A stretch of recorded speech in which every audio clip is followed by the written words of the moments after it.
What's up, y'all? It's midday. We about halfway through it, or almost midday, depending on where you are.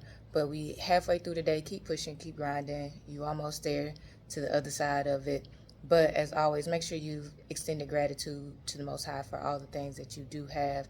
And then on top of that, make sure you've done your affirmations and tell yourself how dope you are, how amazing you are, and whatever else it is that you need to tell yourself to make sure that you are the most confident version of yourself. It is International Day of Peace. This is a day that has been decided upon by all of the world leaders who got together at the United Nations and said, hey, we need a day of peace.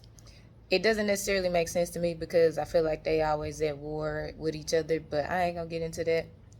Don't want to get into that, but it's International Day of Peace. Now, personally, I feel like if we have peace within ourselves, then that starts to ripple of peace throughout the world. And then if we're all at peace with ourselves, we don't really need world leaders to designate a day of peace. But because it's International Day of Peace, I want to talk about a couple of things that you can do to have more peace in your life. And these are things that I do in my life to have more peace. So if you don't like them, you don't have to do them. You do whatever you want to do to have peace in your life. But this is my peace plan. And the first thing is make sure that you have the Most High first. Make sure you tapping in and that you're always being grateful. Gratitude, gratitude, gratitude. I cannot stress enough how much gratitude will bring peace into your life. And that's mostly because when you are grateful what you do have, you're not always worried about the things that you don't have. And then when the things that you don't have aren't there, you will know, hey, the Most High gonna take care of it however he decides to take care of it, but I'm grateful that I'm in this place right now. The second thing is meditation, making sure that you set time aside each day just to be still and to clear your mind. I know a lot of people, when I talk to them about meditation, they say, oh man, meditation is so hard. I can't sit still that long. So many thoughts come into my mind. And that's okay. That's normal. I'm not no yogi that just sit and have like no thoughts. And to my knowledge, nobody's just sitting and not having any thoughts. It's about letting those thoughts come and then releasing them. And a lot of times, once you start building up the stamina to be able to sit there longer and longer, you realize what some of those thoughts are, and then you're able to do some shadow work and really get in there and address some of your own traumas and release those traumas, which will bring in more peace because you're not necessarily holding on to things from the past, which leads to my third thing, letting go.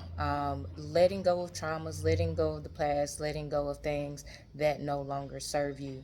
And letting go can be a challenge because when you let go, that means new things have to come in, and we're so used to the old versions of ourselves that we get comfortable in that. But from experience, when you let go, you're always making space for something better to come in, especially if you've learned the lessons from all of the past things that you've gone through. The next thing on my list is journaling, putting pen to paper and writing your thoughts out. This was something that I didn't always do, but a couple of women in my life came and was like, man, you actually got to put pen and paper in a journal. And I'm grateful for those women because they helped me really start like just emptying my mind and clearing my mind. So for me, journaling is a way to let go. And again, because I'm able to let go when I write in that journal, I'm able to bring in more peace.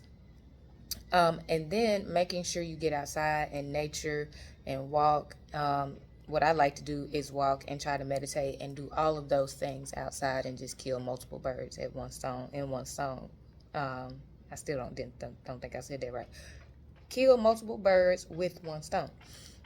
So I try to get out and walk, meditate, and then work out. And it doesn't always work like that, but do the best that you can with the resources that you have to get those things done. So those are some of the things that I do that are on my particular peace plan to have more peace. It didn't start easy, and I had to add different things at different points. But what I did do is stick with it, and what I do is stick with it. So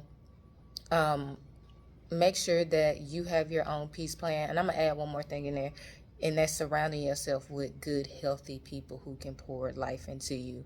You cannot pour from an empty cup, so you have to do the self-care stuff that I talked about first, and then allow people to be able to pour into you.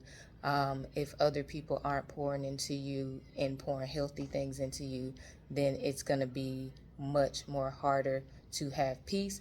And one more thing, minding your own damn business. That is a surefire way to have more peace. A lot of times we don't have peace because we too busy in other people's business, too busy trying to save people, and a lot of times these people are experiencing their own karma for the things that they've done and their consequences, and then you rush into a burning building trying to save somebody who struck a match and poured gasoline all over the place and decided to sit there, and now you're the one that's dealing with all of some consequences that come from somebody else's drama. So I'm going to leave it right there. As always, be love, be light, be joy, be peace on this International Day of Peace, because you never know what somebody else is going through. And until next time, I will holler at y'all.